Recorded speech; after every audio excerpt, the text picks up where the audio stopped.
Remote working in isolation is now inevitably the driving force behind communication, and one 22-year-old CEO is ensuring central Scotland stays connected. Incovo was established in 2002 by my father, Richard Thomas, who unfortunately passed away in 2016. So basically, I took over the business and I've been running it since then. So what Incovo does, we're a telecommunications company, and we also branch off for IT services and print and management document solutions. We kind of had a chance to plan for this. I suspected there was going to be a lockdown probably about a month ago now. I kind of had that in my head. I thought, what's going to be the worst case scenario here? So we actually had a plan in place for what we would do if that had happened with all of our customers. So we had a plan together, and then obviously once that happened, all of our customers started to get in touch.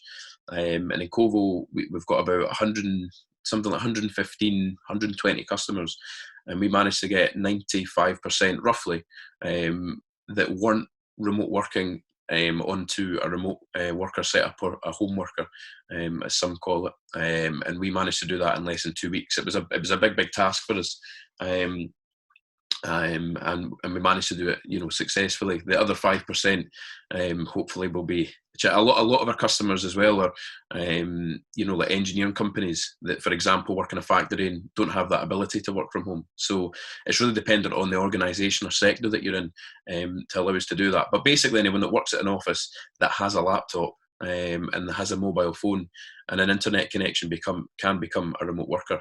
But conveyance is one industry that, requiring hands-on work, faces problems. In Scotland, one of the key components of getting your home in the market is to have a fully completed home report.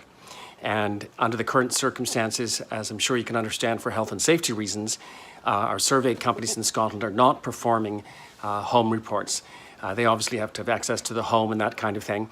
And they're just simply not performing any home reports at the moment. But even house buying and selling experts insist that much work can be done in advance remotely, and that is a lesson for the future that Chris is keen to emphasise. I think this is actually, even though we're obviously going through a horrible time just now for loads of people, loads of businesses are going to be affected. In fact, every person in the UK is going to be affected by this, and globally as well. But I think on the other side of that, if we're purely looking from what we're discussing about this remote working, I think there is a positive in it, because I think what will happen, and it might not just be with remote working, I think what's going to happen is it's going to open a conversation after this is over.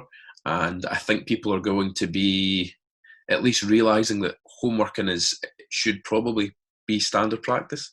And the fact that people can work remotely, they can be managed remotely, and they can be successful remotely as well. Business leaders agree that being forced to adopt remote working may well lead to people seeing it more as a viable choice when it is no longer a pandemic requirement.